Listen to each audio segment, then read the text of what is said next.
কে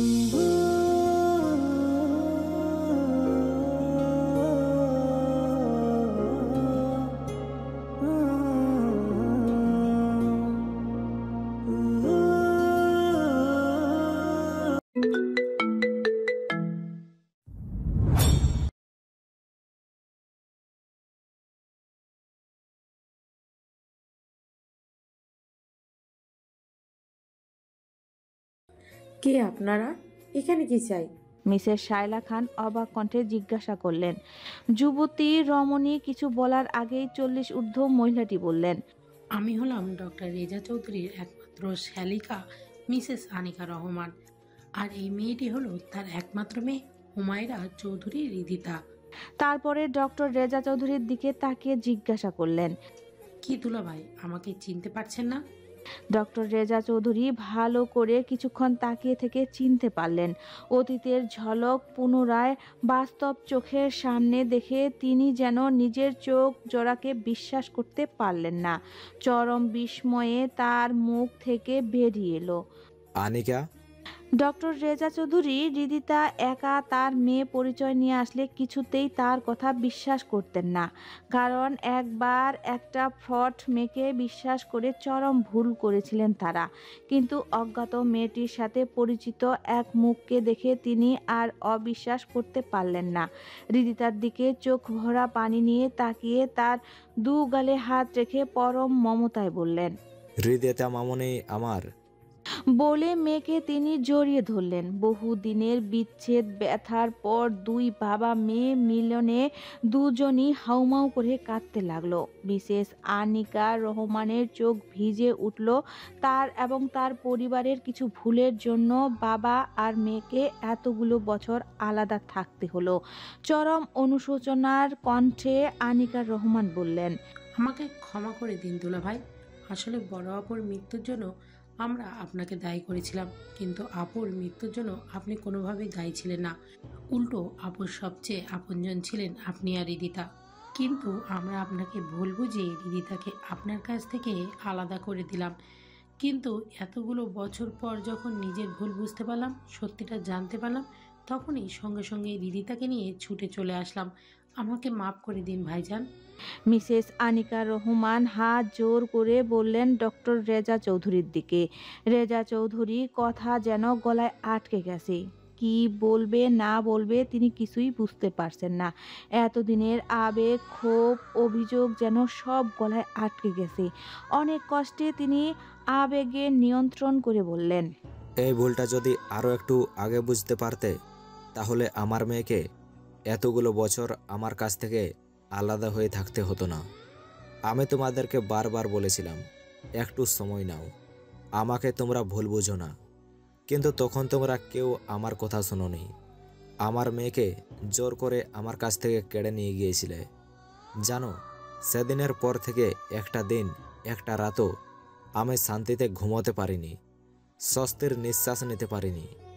Mrs Anika রহমানের বলার কোনো ভাষা নেই। তিনি যে অন্যায় করেছেন তার হয়তো কোনো ক্ষমা হয় না।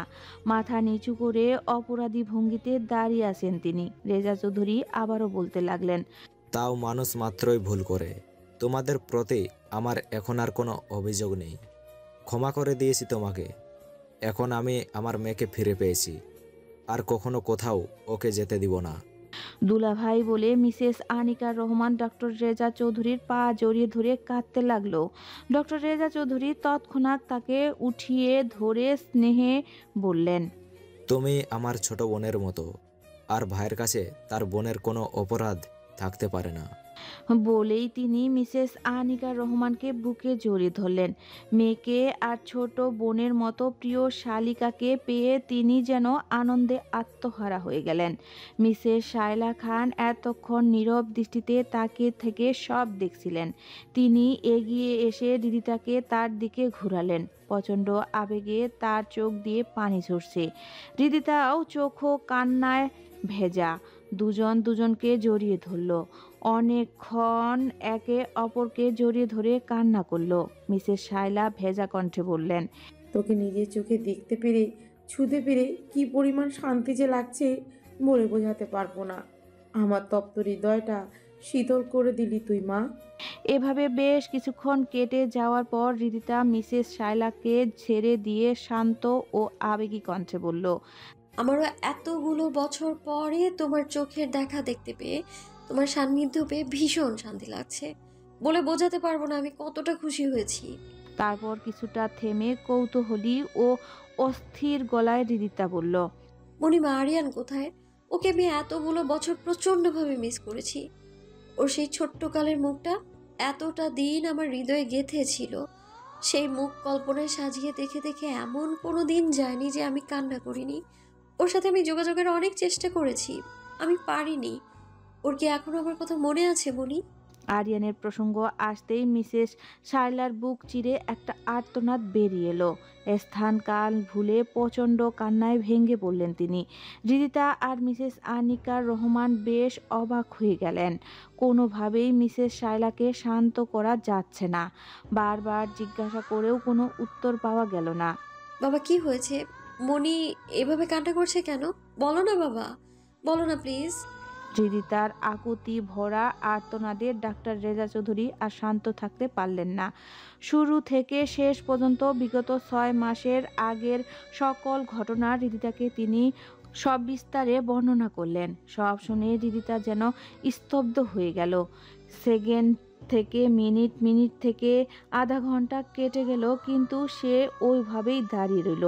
তার ছোটবেলার সাথী, তার প্রাণপ্রিয় প্রিয়তম পুরুষ আরিয়ানের সাথে এত কিছু হয়ে গেছে আর সে কিছুই জানে না।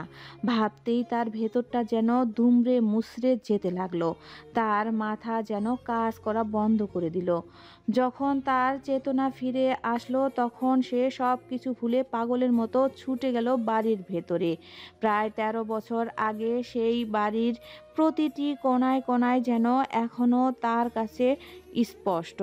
তীক্ষ্ণ, মেধাসম্পন্ন আর বুদ্ধিমতী রিদিতার কাছে এটা যেন কোনো ব্যাপারই না আরিয়ানের রুম খুঁজে বের করার। এক দৌড়ে সে ছুটে গেল আরিয়ানের রুমে। সামনে নিথরভাবে শুয়ে থাকা ব্যক্তিটাকে চিনতে তার যেন বেগ পেতে হলো না।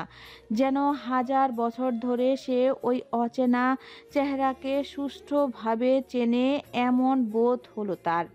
হাঁপাতে হাঁপাতে দরজা ছেড়ে ধীর গতিতে বেডের কাছে দাঁড়াতেই আরিয়ানের ওই বিধ্বস্ত রূপ দেখে তার পুরো পৃথিবী যেন থমকে গেল। পায়ের নিচ থেকে যেন মাটি সরে গেল। এ কাকে দেখছে সে? হঠাৎ মনে হলো এটা তার আরিয়ান হতেই পারে না। ছোট্ট কালের সেই কিউট আর সুদর্শন আরিয়ানকে সে এদেশে রেখে গিয়েছিল। সেই অনুযায়ী আরিয়ানের এই চেহারা সে কিছুতেই মিলাতে পারছে না। আরিয়ানকে সে কল্পনা করেছিল তার সেই বিগত 6 মাস আগের রূপের মতোই, কিন্তু সে দুঃস্বপ্নেও কখনো ভাবতে পারেনি তার প্রাণ প্রিয় আরিয়ানকে এই অবস্থায় দেখতে হবে তাকে। বেডের কাছে রিদিতাকে এভাবে থমকে দাঁড়িয়ে থাকতে দেখে মিসেস আনিকা রহমান বেশ অবাক হয়ে গেলেন।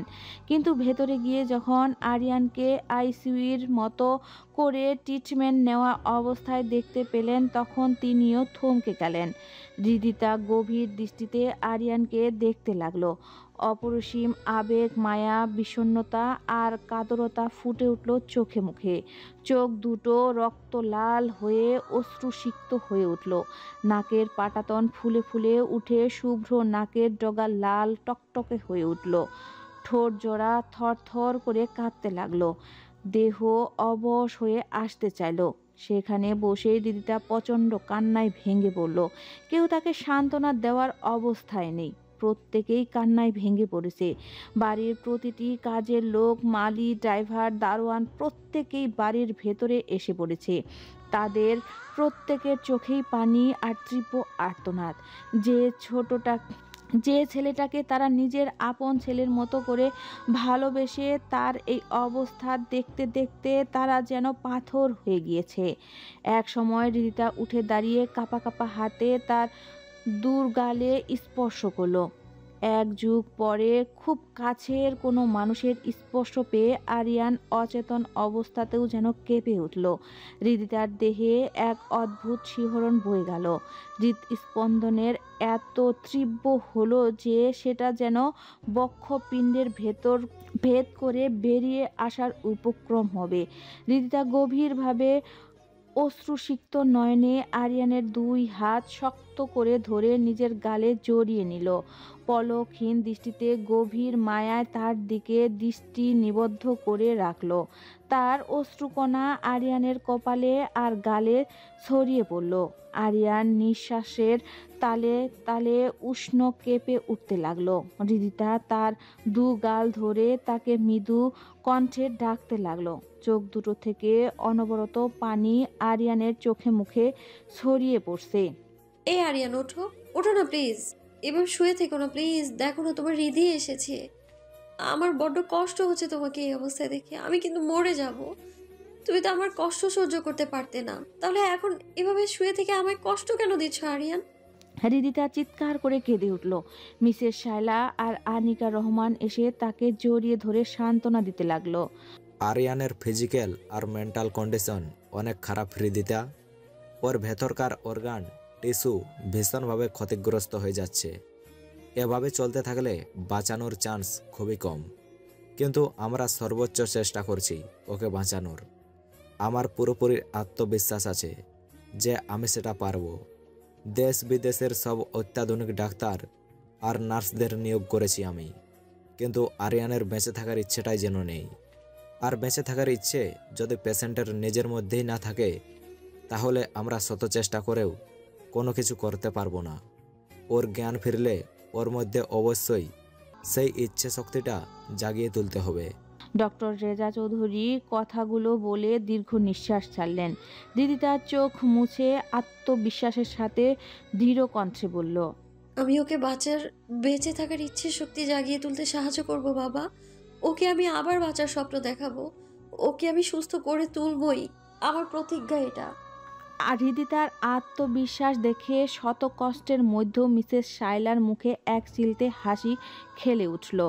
আরিয়ানের হাতটি ধরে ঘন্টার পর ঘন্টা বসে আছে হৃদিতা। দীর্ঘ সময় জার্নি করে প্রচণ্ড ক্লান্ত হয়ে পড়েছে সে। সেই সাথে তার প্রচুর ঘুম পাচ্ছে, কিন্তু সেদিকে তার কোনো খেয়াল নেই। বিডিতে আসার আগেই ঘন্টার পর ঘন্টা ধরে না ঘুমাতে পেরে তার চোখের নিচে কালি পড়ে গেছে। খাওয়া নাওয়ার খবর নেই। সে আরিয়ানের দিকে ক্লান্তি মিশ্রিত চাহনি নিক্ষেপ করে ভাঙ্গা গলায় বলতে লাগলো, তোমায় এতগুলো বছর ভীষণ মিস করেছি আরিয়ান। যতটা মিস করলে কাউকে নিজের থেকেও বেশি ভালোবাসা যায়, ঠিক ততটা। প্রতিটা মুহূর্তে তোমাকে না দেখার, না ছোঁয়ার আক্ষেপ পুড়িয়ে মারতো আমায়। আমি বিচ্ছেদের অনলে প্রতিনিয়ত দগ্ধ হতাম। কিন্তু হঠাৎ যখন আমার মনে তোমাকে দেখার, তোমাকে পাওয়ার জেদটা চাপলো, তখন শত বাধা পেরিয়ে তোমার কাছে ছুটে আসতে চেয়েছিলাম। কিন্তু নিয়তি আমাদের দেখা করাতে বড্ড দেরি করে ফেললো আরিয়ান। তোমাকে এই অবস্থায় দেখতে পাবো আমি কখনো কল্পনাও করিনি। আমাদের দেখা যদি আরো আগে হতো, তোমার এই পরিণতি আমি কিছুতেই হতে দিতাম না। তোমাকে হৃদবাজারে যত্ন করে আগলে রাখতাম। তোমাকে বলা হলো না আমার হৃদয়ের সুপ্ত অনুভূতির কথা। তোমায় বলা হলো না আমার ভালোবাসার কথা। তোমার ছোট্ট হৃদি এত বড় হয়ে আবার তোমার কাছে ফিরে এসেছে, অথচ তুমি তার ডাকে সাড়া দিচ্ছ না, রেসপন্স করছো না তুমি। আমার কাছে এর চেয়ে বড় যন্ত্রণার কিছুই হতে পারে না। আমায় মাফ করে দাও আরিয়ান। আমি তোমায় দেয়া আমার কথা রাখতে পারিনি। তোমার প্রতি হওয়া অন্যায়ের মোকাবেলা করতে পারিনি আমি। কিন্তু তোমাকে ছুঁয়ে কথা দিচ্ছি, তোমার প্রতি যারা এত বড় অন্যায় করেছে তাদের কাউকেই আমি ছাড়বো না, কখনো ক্ষমা করবো না আমি। মিসেস শায়লা কতক্ষণ আগে হৃদিতাকে খাওয়ার জন্য ডেকে গেছে। হৃদিতা তাও যায়নি, তাই আবার তিনি ডাকতে এলেন। হৃদিতা মা। মিসেস শায়লার ডাকে হকচকিত হয়ে তাকালো হৃদিতা। সে এতক্ষণ কথাগুলো বলে একটা ঘোরের মধ্যে ছিল, পলকহীনভাবে নিরন্তর আরিয়ানকে দেখে যাচ্ছিল। 2 দিন ধরে ছেলেটার জ্ঞান নেই। স্যালাইন আর অক্সিজেনের মাধ্যমে তাকে বাঁচিয়ে রাখা হয়েছে। আরিয়ানকে এই অবস্থায় রেখে সে কি করে খেতে পারে আর দু চোখের পাতা এক করতে পারে। এই দীর্ঘ ১৩ বছর যে ছটফটানি আরিয়ানকে দেখার তার ছিল, সেটা যে এমনভাবে দেখতে হবে সেটা সে কল্পনাও আনতে পারেনি। চোখ মুছে রিদিতা বলল। হ্যাঁ মামুনি বলো। মিসেস শায়লা রিদিতার মাথায় হাত বুলিয়ে দিয়ে বললেন, এভাবে না খেয়ে থাকতে থাকতে তো তুই অসুস্থ হয়ে যাবি মা। এসেছিস পর থেকে রেস্ট নিচ্ছিস না, খাচ্ছিস না, দু চোখের পাতা এক করছিস না। এভাবে করতে থাকলে তো তুই অসুস্থ হয়ে যাবি। তোকেও যে আমরা আরিয়ানের মতো হারিয়ে ফেলবো, তখন আমরা কি নিয়ে বাঁচবো বল? বলতে বলতে মিসেস শায়লার চোখ ছলছল করে উঠল। রিদিতাও চোখের পানি মুছে নিয়ে অধৈর্য হয়ে বলল, আরিয়ান কবে ভালো হবে মামুনি? ও কি আমার সাথে আর কখনো কথা বলবে না? ছোটবেলায় তো আমার সাথে এক মুহূর্তও কথা বলা ছাড়া থাকতো না। আর আজ আমি ওর সামনে এত কাছে থেকে ওকে ডাকছি, তাও কেন কথা বলছে না আমার সাথে? বলো না মামুনি। কথাগুলো বলে রিদিতা ডুকরে কেঁদে উঠল। মিসেস শায়লা গোপনে শাড়ির আঁচলে মুখ মুছে বললেন, সব ঠিক হয়ে যাবে মা। আমি প্রতি রাতে তাহাজ্জুদের নামাজ পড়ে আরিয়ানের সুস্থতা কামনা করি আল্লাহর দরবারে। এক মায়ের বুক ফাটা আর্তনাদ আল্লাহ না শুনে কিছুতেই থাকতে পারবেন না। আমার দৃঢ় বিশ্বাস আরিয়ান একদিন না একদিন সুস্থ হয়ে উঠবেই। তুই দেখে নিস মা, শুধু তুই আমার ছেলেটাকে দেখে রাখিস। আমি চলে গেলে আমার ছেলেটার আপন বলতে আর কেউ থাকবে না। কথা দে মা, তুই সারা জীবন ওর পাশে থাকবি। রিদিতা মায়াভরা কণ্ঠে মিসেস শায়লার হাত নিজের হাতের মুঠোর মধ্যে নিয়ে বলল, আমার জন্মই হয়েছে আরিয়ানের জন্য। ওর সাথে যে আমার কিসের সম্পর্ক সেটা আমি তোমার বলে বোঝাতে পারবো না। আত্মার সম্পর্ক ওর সাথে আমার। ছোটবেলায় এই জিনিসগুলো আমি বুঝতে পারিনি, কিন্তু যখন ওর থেকে আলাদা হলাম, যোগাযোগ করে বিচ্ছিন্ন হয়ে গেল, তখন থেকে প্রতিটা সেকেন্ডে সেকেন্ডে আর মুহূর্তে মুহূর্তে আমি বুঝতে পারতাম যে আমি আরিয়ানের জন্যই এই পৃথিবীতে এসেছি। ওকে ছাড়া আমি অচল, আমি নিঃস্ব ওকে ছাড়া। আমি ওকে কোনো দিনও একা ছাড়বো না মামুনি। জীবনের শেষ নিঃশ্বাস পর্যন্ত ওর ছায়া হয়ে পাশে থাকবো আমি। আমি কথা দিলাম, আমার আত্মা যে ওর ওর কিছু হয়ে গেলে আমি এমনিতেও মরে যাব। মিসেস শায়লা চোখের পানি আর মুখে আনন্দের হাসি নিয়ে রিদিতাকে জড়িয়ে ধরলেন। এই আনন্দের কোনো সীমা রেখা নেই। রিদিতাও মায়ের মতো মামুনিকে জড়িয়ে ধরে আপন মনে কাঁদতে লাগলো। এবার চল মা, খেতে আসবি। নিচে তোর বাবার খালামণির সবাই অপেক্ষা করছে। তুমি যাও মামুনি, আমি একটু পর চলে আসছি। মিসেস শায়লা রিদিতার দিকে তাকিয়ে থাকলেন। হয়তো তিনি বিশ্বাস করতে চাইলেন না যে সে আসবে। রিদিতা আশ্বস্ত দৃষ্টিতে চোখ বন্ধ করে বলল, প্রমিস মামুনি, আমি আসছি একটু পর। মিসেস শায়লা তার মাথায় হাত বুলিয়ে দিয়ে চলে গেলেন।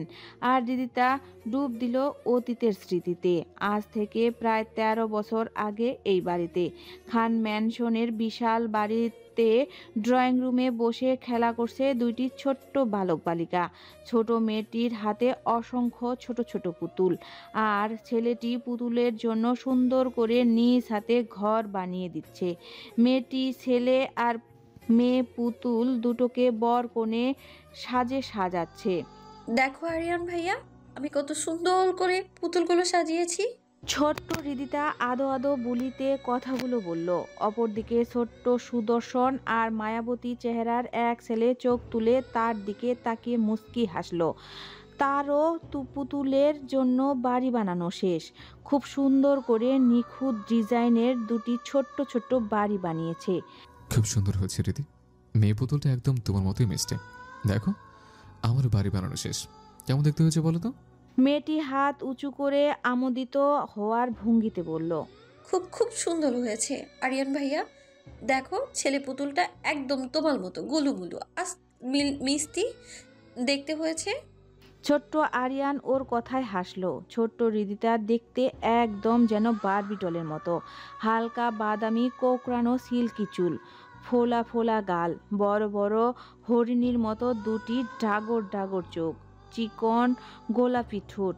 এক কথায় দেখতে অসাধারণ মায়াবী। হাসলে ওর বাম গালে টোল পড়ে, আর আরিয়ান সেই টোলের দিকে অপলক দৃষ্টিতে তাকিয়ে থাকে। ঠোঁটের ডান দিকের কোণে নিচে লাল লালচে বর্ণের একটা তিল। সেই তিলটা সব সময় আরিয়ানকে একটা অজানা আকর্ষণ অনুভব করত, যেটা আরিয়ান সব সময়ই বুঝতে পারত, কিন্তু সেই অনুভূতির নাম কি সেটা ছোট্ট আরিয়ান তখন বুঝতে পারেনি। আরিয়ান আর রিদিতার খেলার মাঝেই হঠাৎ আরিয়ানের মা বাবার রুম থেকে ঝগড়ার আওয়াজ ভেসে এলো। দুজনে প্রচণ্ড কথা কাটাকাটি করছে। আরিয়ান ভয়ে কুঁকড়ে গেল সেই ঝগড়া শুনে। রিদিতার প্রচণ্ড মন খারাপ হয় যখন আরিয়ান এভাবে ভয় পেয়ে মন খারাপ করে ফেলে। তাই সে আরিয়ানকে একটু আনন্দিত করতে বলল। চলো আমরা বাগানে খেলতে যাই আরিয়ান ভাইয়া। তখন ছোট্ট আরিয়ান ওর কথা মতো ছোট্ট হৃদিকে নিয়ে বাগানে চলে যায়। ছোট্ট হৃদির ছোটবেলা থেকেই সাদা গোলাপ প্রচণ্ড প্রিয় ছিল, আর আরিয়ান তখন প্রতিবারের মতো নিজের হাতে সাদা গোলাপ তুলে তুলে ওর জন্য মালা গেঁথে দেয়। সেই মালা হৃদিতার বাদামি ও কোকড়ানো সিল্কি চুলে লাগিয়ে দিল। ছোট্ট হৃদি সেই মালা নিয়ে সারাদিন প্রচণ্ড হাসি খুশি মুখে ছুটে বেড়ায়। আরিয়ান তখন মন ভরে হৃদিতার হাসি মাখা মুখটা দেখতে থাকতো। মুহূর্তেই তার মন থেকে বাবা মার ঝগড়ার কারণে তৈরি হওয়া বিষণ্ণ বোধ সম্পূর্ণরূপে কেটে গেল। এই মেয়েটার সাথে যে যতক্ষণ থাকে পৃথিবীর সমস্ত দুঃখ কষ্ট যন্ত্রণা যেন তার থেকে বিদায় নেয়। প্রতিটা ক্ষণে এক অদ্ভুত ভালো লাগার মুহূর্ত পার করে সে। অতীত ভাবনা থেকে হৃদিতা ফিরে এলো তার খালামুনি মিসেস অনামিকা রহমানের ডাকে। রিদিতা, হৃদিতা আবারও চমকে তাকালো পেছনের দিকে। ও কালামণি, তুমি এসেছো? আমার একদমই খেয়াল ছিল না। আমি আজকে সন্ধ্যের ফ্লাইটে আবার কানাডা চলে যাচ্ছি রিদিতা। হৃদিতা অবাক চোখে তাকালো। এত তাড়াতাড়ি কেন খালামণি? আসলে তোমার রায়হান আঙ্কেলের বিজনেস ঘটিত একটা বড় ঝামেলা হয়েছে, আর তুমি তো জানো আমি তার লাইফ পার্টনারের সাথে সাথে বিজনেস পার্টনারও। তাই আমাকে গিয়ে সব হ্যান্ডেল করতে হবে, না হলে এই মুহূর্তে আমি তোমাকে আর আরিয়ানকে এই অবস্থায় রেখে কিছুতেই যেতাম না। বাট আই প্রমিস, তোমার আঙ্কেলকে নিয়ে কিছুদিন পর আমি অবশ্যই আবার দেশে আসব। হৃদিতা কিছু না বলে তার খালামণিকে জড়িয়ে ধরল।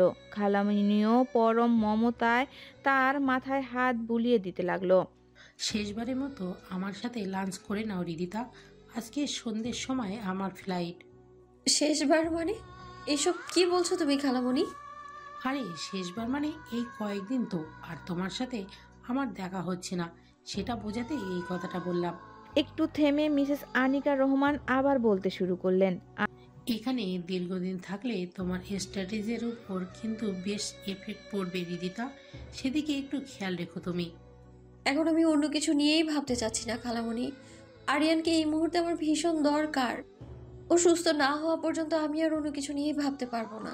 আনিকা রহমান কিছুক্ষণ চুপ থেকে শান্ত কণ্ঠে বললেন। তোমার ইচ্ছের ওপর কখনোই জোর দেইনি রিদিতা, আর না এখন দেব। জীবনে শুধু একবারই জোর খাটিয়ে তোমাকে কানাডায় নিয়ে গিয়েছিলাম, এরপরে আর কখনো কোনো কিছুর জন্য তোমার উপর জোর খাটিয়েছি আর না কখনো খাটাবো।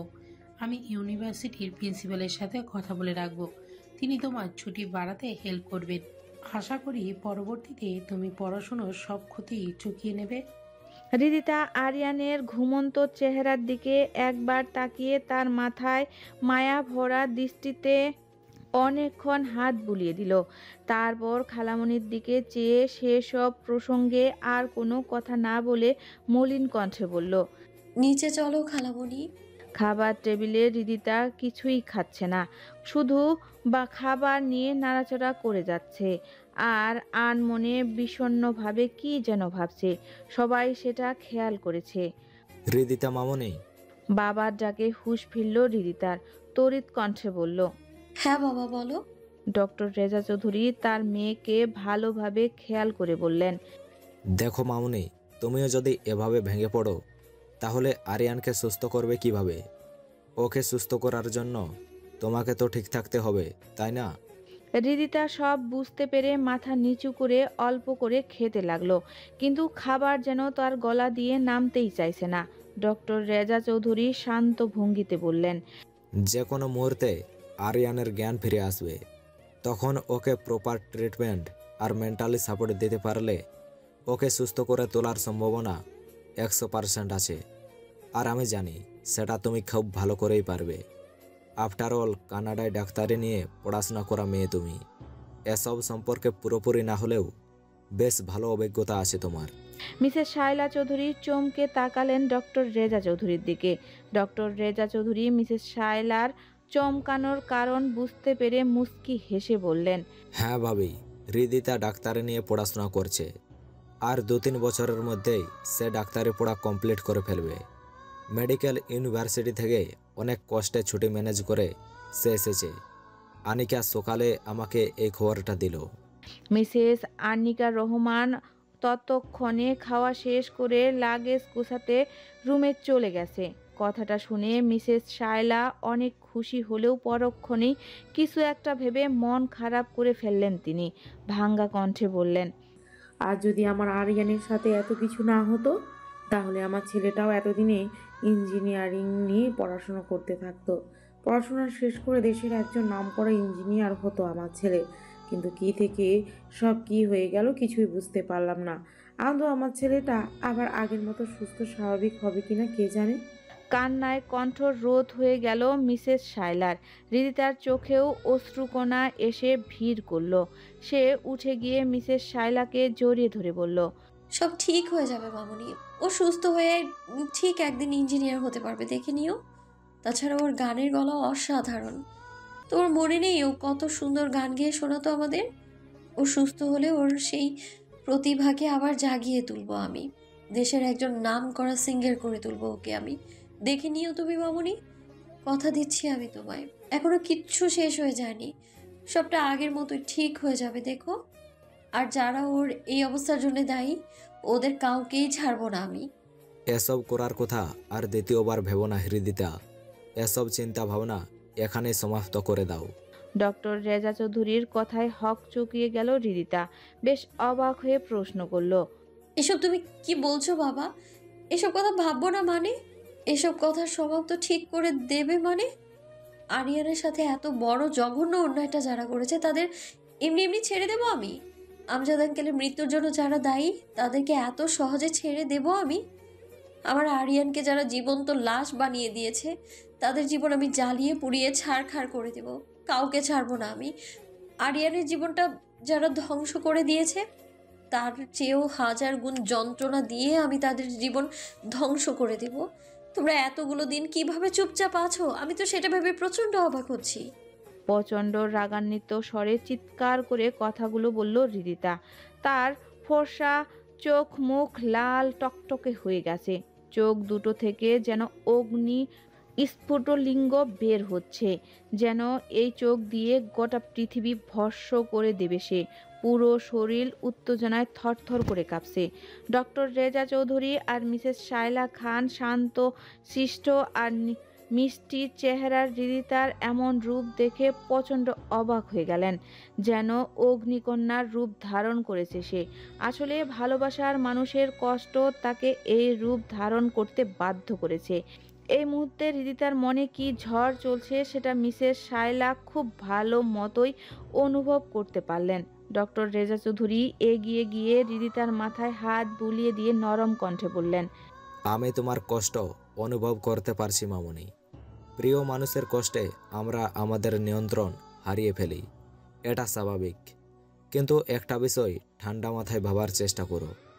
এই মুহূর্তে সবচেয়ে বেশি প্রয়োজন আরিয়ানের সুস্থতা। তাকে তার অতীত জীবন থেকে সম্পূর্ণ বের করে এনে নতুন একটা জীবন দিতে হবে। কিন্তু এখন যদি তুমি আবার তার অতীতটাকে টেনে আনো, তাহলে সে হয়তো আবার সেই অন্ধকার অতীতে তলিয়ে যেতে পারে। আরিয়ানের জীবন থেকে তার অতীতটাকে সম্পূর্ণভাবে মুছে ফেলতে হবে। আর এর জন্য সবচেয়ে বেশি দায়িত্ব নিতে হবে তোমাকে। আর আমার মামুনির উপর আমার সম্পূর্ণ বিশ্বাস আছে। আমার বিশ্বাস তুমি আরিয়ানকে ঠিকই সুস্থ করে তুলতে পারবে। যদিও ট্রিটমেন্টের দায়িত্ব তোমার উপর দিতে পারছি না, তবে জ্ঞান ফেরার পরে তাকে সম্পূর্ণ মেন্টালি সাপোর্ট আর সেবার জন্য তোমাকে একান্ত প্রয়োজন। তাই তোমার পুরো ফোকাস এখন আরিয়ানের উপর হওয়া উচিত। আরিয়ানের অতীতের কোনো কিছুই সঙ্গে তোমার জড়িয়ে গেলে চলবে না। তোমাকে সবচেয়ে বেশি শক্ত থাকতে হবে। শ্রেয়সী মনোযোগ সহকারে তার বাবার কথাগুলো শুনছিল। বাবার দিকে পলকহীন দৃষ্টিতে তাকিয়ে থেকে আহত স্বরে বলল, তাই বলে আমি ওই জঘন্য অমানুষগুলোকে ছেড়ে দিব বাবা? ওদের কি কোনো শাস্তি হবে না? দেখো মামনি, শাস্তি দেওয়ার হলে আমরা আরও অনেক আগেই দিতে পারতাম, কিন্তু তাদের প্রভাব ও প্রতিপত্তির জন্য এবং আরিয়ানের কথা চিন্তা করে আমরা কোনো স্টেপ নিতে পারিনি। এমন নয় যে মিসেস সাইলা খানের ক্ষমতার কোনো কম ছিল, তার যথেষ্ট ক্ষমতা ছিল এবং এখনও আছে। কিন্তু ডার্টি পলিটিক্স বলে একটা জিনিস আছে, ওদের বাবারা সেটার সাথে ওতপ্রোতভাবে জড়িত ছিল এবং এখনও আছে, যার জন্য আমরা তখনও সুবিচার পাইনি, আর এখনও সুবিচার পাওয়ার সম্ভাবনা নেই বললেই চলে। আর তাছাড়া প্রীতম আর রাইসা 6 মাস আগেই বাংলাদেশ ছেড়ে চলে গিয়েছে, তাদের আর কোনো খোঁজ এখনও পর্যন্ত পাওয়া যায়নি। এই মুহূর্তে তাদেরকে খুঁজে শাস্তি দেওয়ার চাইতে আরিয়ানকে সুস্থ করে তোলাটা তোমার জন্য বেশি জরুরি। হৃদিতার মন তবুও যেন মানছে না। আরিয়ানের কষ্টে তার বুকটা জ্বলে পুড়ে ছারখার হয়ে যাচ্ছে। সেটা বুঝতে পেরে ডক্টর রেজা চৌধুরী মোলায়েম কণ্ঠে বললেন, সবাই তাদের কাজের প্রতিদান এই পৃথিবীতে কোনো না কোনোভাবে পেয়ে যায়। সবাই তাদের পাপের শাস্তি অনেকটা দুনিয়াতেই ভোগ করে যায়, সেই সাথে পরকালের শাস্তি তো আছেই। আরিয়ানের সাথে যারা অন্যায় করেছে তারাও তাদের পাপের শাস্তি পাবে।